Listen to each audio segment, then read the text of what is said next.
Hi, welcome. My name is Mrs. Gooser, and I am the teacher in pre-K at Jefferson Elementary School.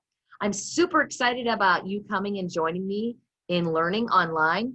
I know it's not what you're used to because normally you come to school, we give you high fives and hugs. You know what? We can do air high fives and air hugs to one another.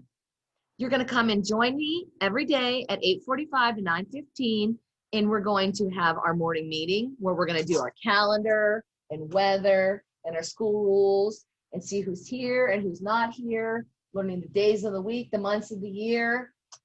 And we're going to be doing all kinds of fun activities together. I hope you can join us. And then on the days and times that you're not online with me, you're going to get something called a pre-K choice board.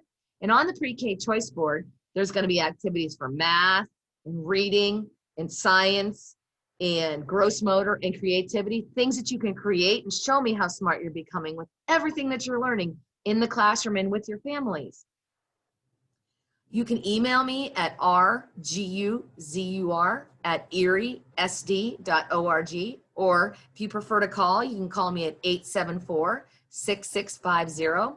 Please leave your name, your child's name, and a telephone number where you can be reached, and I'll get back to you as soon as I can. And I hope you all are as excited about learning as I am excited about having you come. So make sure that if you're interested in coming to pre-K, you call the school and get your child signed up so they can come start learning every single day with me, Mrs. Gooser at Jefferson Elementary School. I look forward to seeing everyone. See you soon.